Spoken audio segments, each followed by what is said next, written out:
the man that went pretty well earlier on, David Horton, coming out on his square 4 virtually Suzuki RGB.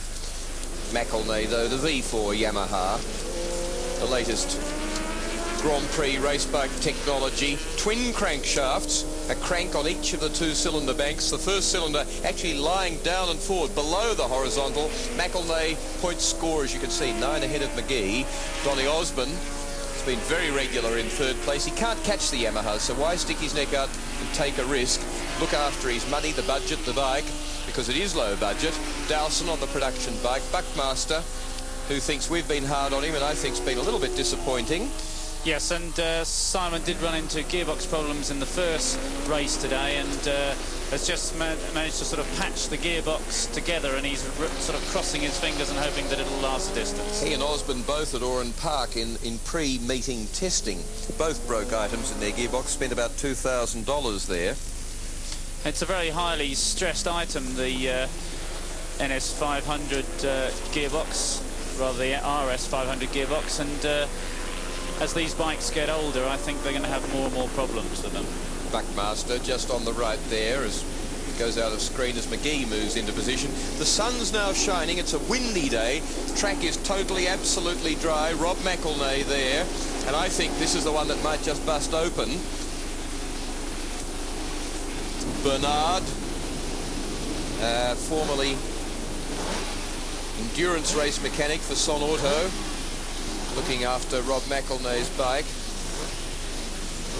And Bernard, not just a mechanic, he's actually an incredible artist, a painter, someone who does beautiful works of art of racing motorcycles in his spare time away from the racing season.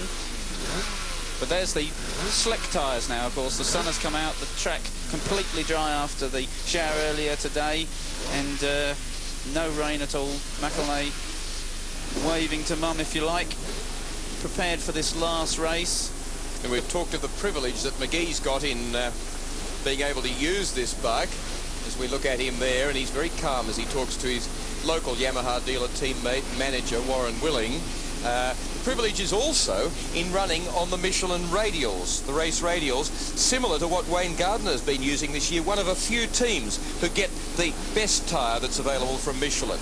Yes, the Works Yamahas and the Works Hondas, the Lawson, McElnay and Wayne Gardner all get these top tyres, and McGee now has them for this 3 event series, and the advantage of the radial is the way that it keeps up its performance through the race, and is very easy, or comparatively easy, to slide through the corners. And Dowson sets off for the warm-up lap with a huge wheelie from the 1000cc Yamaha. Alongside Tony Armstrong on 82.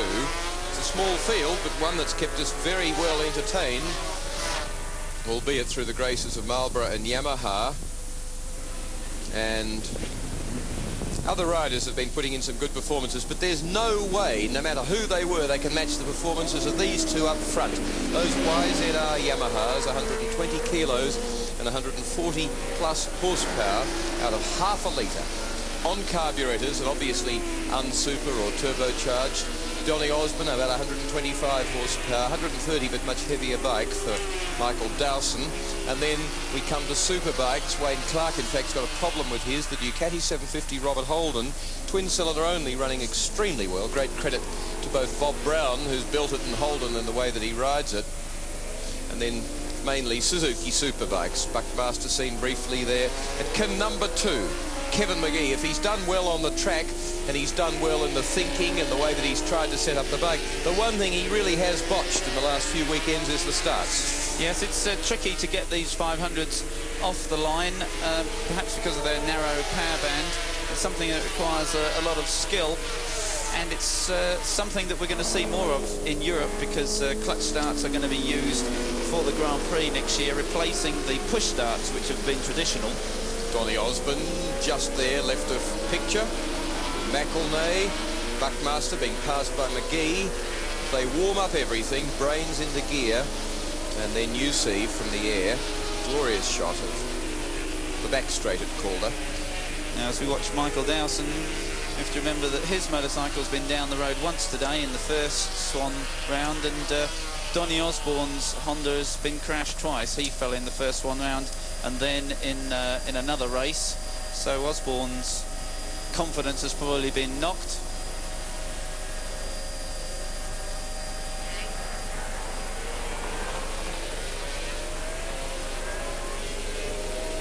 They move up to the line for the start of this final 15-lap heat of the Swann Insurance Series, the 9th year of the series in Australia.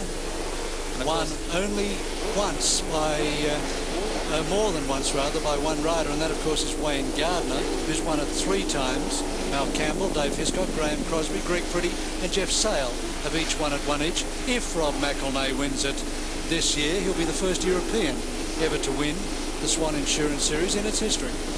And I think I'm right, there's only one non-Australian. Graham Crosby has actually won it in the past. Very much so, yes. Tony Armstrong foreground, ex-Robbie Phillips Suzuki Superbike, very quick. Rob McElnay, 5th in this year's World Championship. Armstrong again next to Dowson. Ready for a start in the final 15 laps of the Swann Insurance Series 1986, Calder Park Raceway. The 9th Swann Insurance Series breaks away as they go into the final heat, and it's Dowson on the production bike, Donny Osborne on the V3 Honda, who's into 2nd place, probably temporarily when the Yamaha Grand Prix bikes wind up. Donny Osborne leads then, and then Kevin McGee. Through. But Dowson up the inside, incredible late braking manoeuvre from Dowson there. Obviously feels he's got nothing to lose. The production races are over, and he's in 3rd place as McGee leads. Dowson up into 2nd, passing Osborne on the brakes. Rob McElnay's in 4th, as you can well see, looking for a way past Osborne now. Will Kevin McGee crack for it and really go for broke and see if he can beat McElnay? No stooging, no mucking around, leading from the front. We'll wait and see. Into 3rd place, blasts McElnay past Donny Osborne. So it's Marlboro bikes 1, 2 and 3. Grand Prix production, then Grand Prix, then Honda 4th. Kevin McGee in the lead. That's where he's got to be if he's any chance at all of winning this Swann Insurance Series. Rob McElnay must finish worse than 4th place. Currently, he's there in 3rd position. It's Donny Osborne 4th, Buckmasters 5th. An incredible first lap from Dowson to hold 2nd, but now McElnay takes over. The superior speed of the Grand Prix machine telling down the straight. And they averaged 133 kilometres an hour for a standing lap of 64.8 seconds. Lap records Freddie Merkel at 59.9, and that will be absolutely destroyed.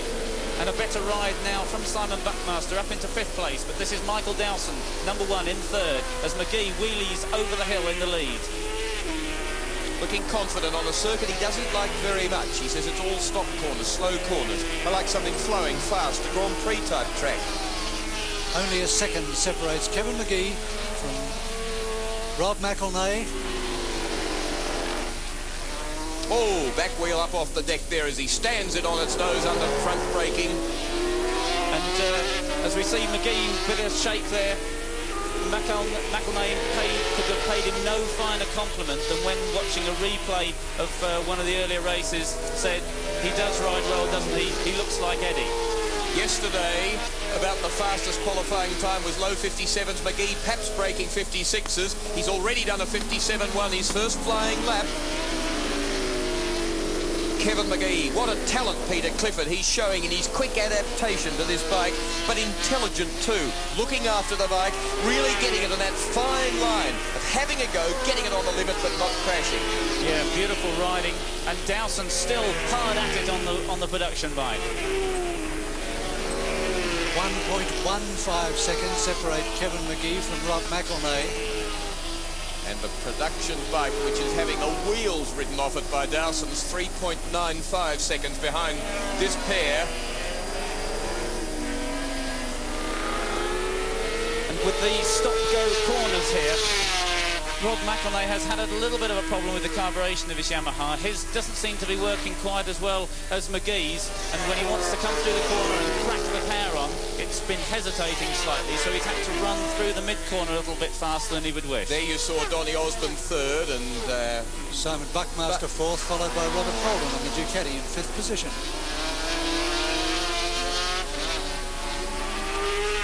over the hill, absolutely flying. Big wind here, 57.5. Their second flying lap as McElnay closes. He at the moment's lapping just a touch faster.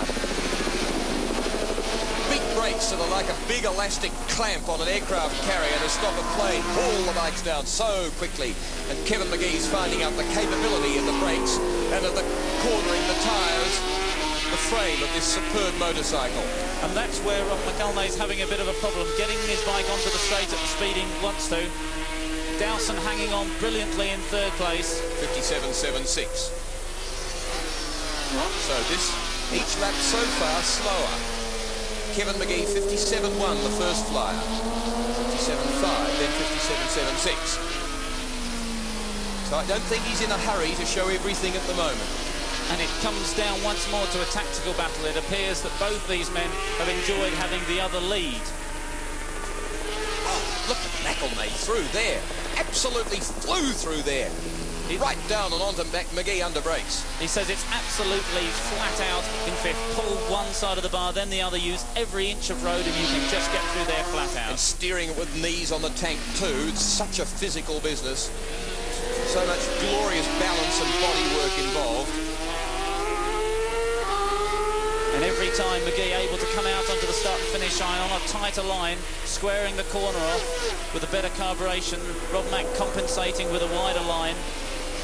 150 kilometres an hour average for 57.6. 9 seconds separates these two back to Michael Dowson, and then a further 3.3 seconds back to Donny Osborne in fourth position. Glorious placement out towards the white line. McGee was mono-wheeling. They looked as one for a moment there as they come screaming over the hill. And McGee through there. Boy, look at them blast past the helicopter that's hovering. And they test the skills of Roger Dundas in the ABC chopper. They're quick up the back straight.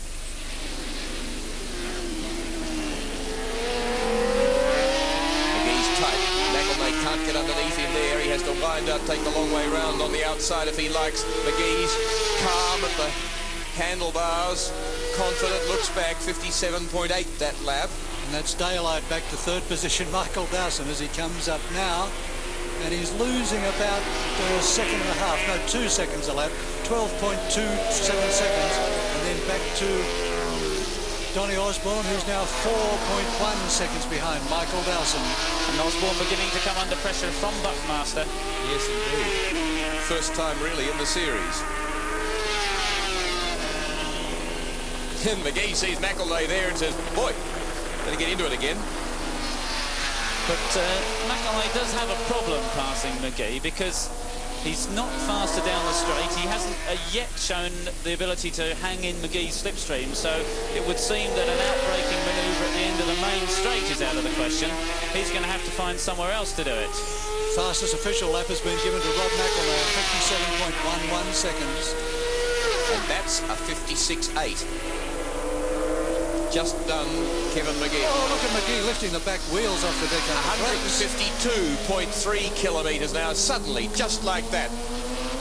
0.3 of a second faster than the previous best lap. Back section of the circuit, end of straight, top left of picture, and then out and over the hill here, up over the hill and mono-wheeling, desperately hanging onto the back brake, trying to keep it down in third gear.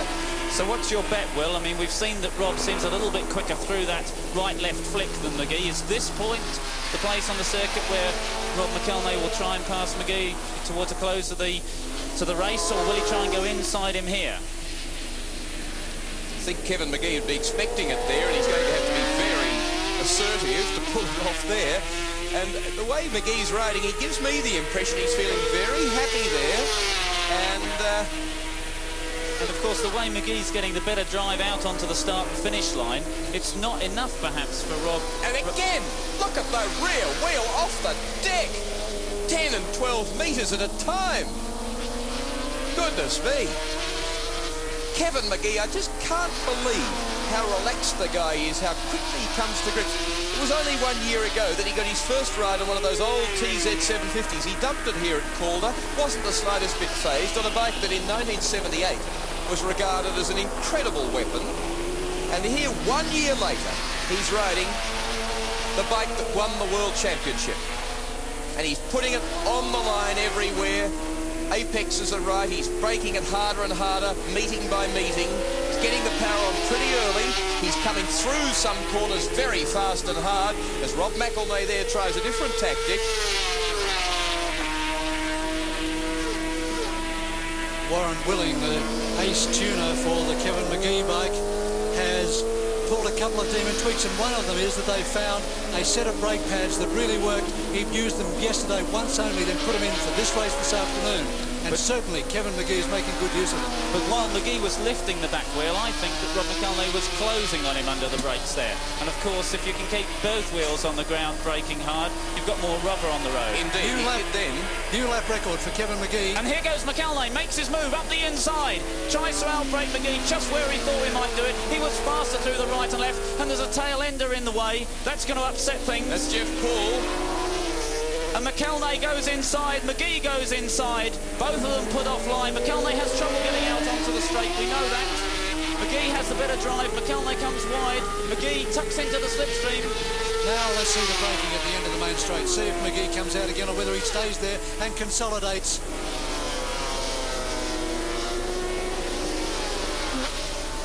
You just don't know how fast they arrive down there. There's nowhere to go, Peter Clifford, at the end of that straight. There's what, about 15 metres of dirt before a solid wall. And has Rob McElnay made his move too soon? He's now giving Magee the chance to chase.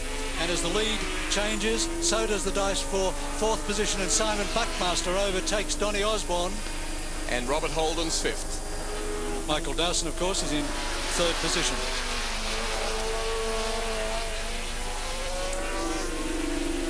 McElnay trying to make a break, trying to put some daylight between him and his arch rival. The official lap record has fallen to Kevin Magee with 56.92 seconds. Rob McElnay 56.96, only 400ths of a second less. And we do it in justice to Michael Dowson, who's third, Buckmaster's fourth, Donny Osborne's fifth, and Robert Holden's sixth.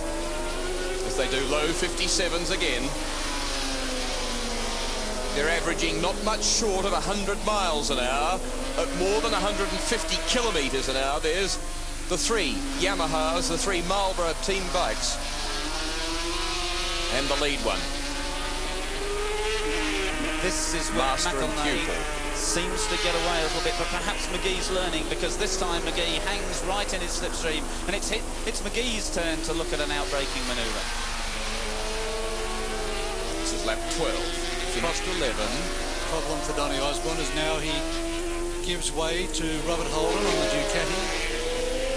And is McElnay looking at a bit of deja vu here? He led at this point in the race at Oran Park, and Magee made that brilliant last lap manoeuvre. Magee's tucked down harder and tighter on the bike, and if anything, I think made ground down the straight. And then suddenly the limit again, and Magee's bike mono wheels at the front, i.e. standing on the front wheel. Punch up, hook right, late, because it's this left-hander that's the important one. Gun it up over here. Magee hangs back a touch, mono-wheeling again. And a new lap record for Magee once again, 56.8 seconds. He's just carving tenths of a second off the lap record, lap by lap. He took 1.2 seconds off Gardner's lap record at Oran Park last weekend.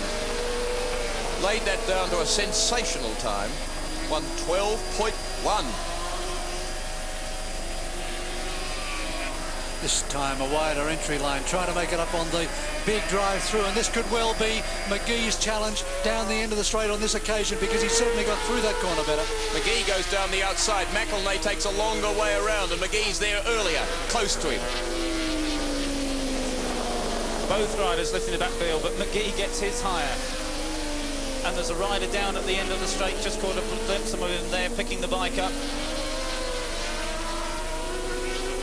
Now a lap and a half. Buckmaster is off. Well, the only time he got going against the local opposition on a similar bike, he's dropped it. Bad luck for him. Hasn't been a good Swann Series campaign. Coming up here to lap Jim Judd, South Aussie. 500 There's Buckmaster Yamaha on the fence.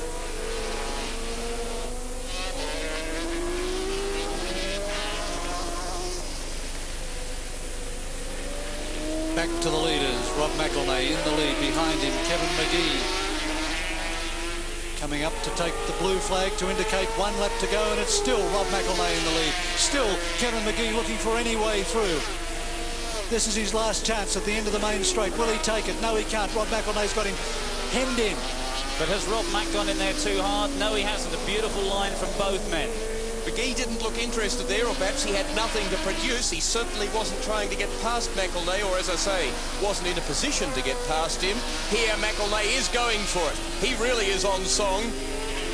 And is making life very difficult for Kevin McGee as they go off up the back straight. And if it's it to be anywhere, it's got to be up here for Kevin McGee. McGee tries up the inside. No, he's done it. He's done it, but has he He'll got go wide. He'll go wide. No, he hung doesn't. it. He's held in.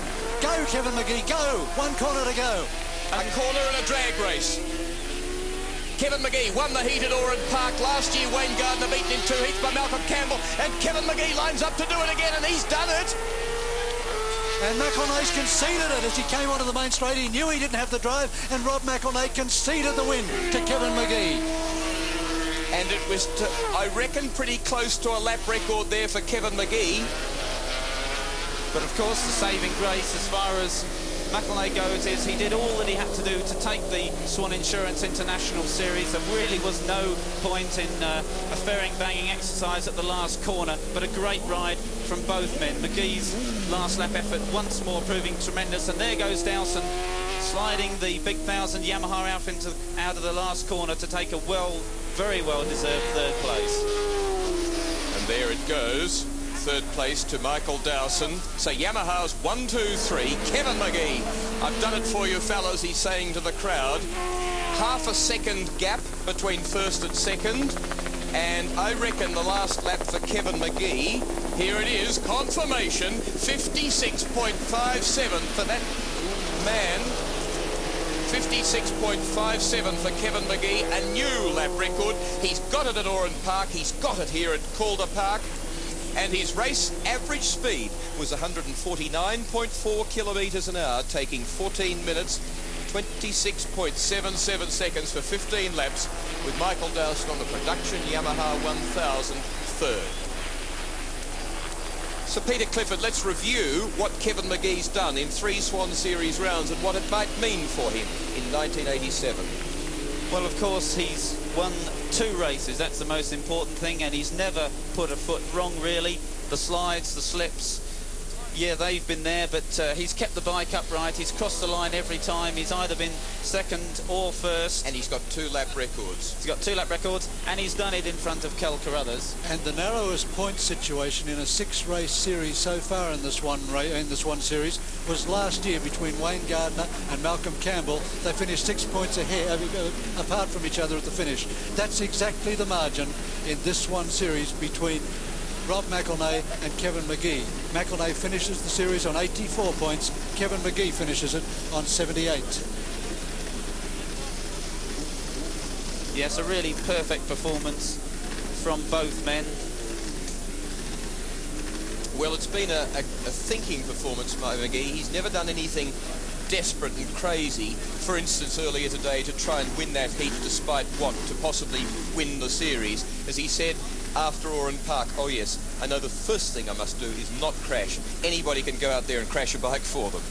The essence is in doing the times, keeping control of the machine. And I reckon he's a tremendous young man.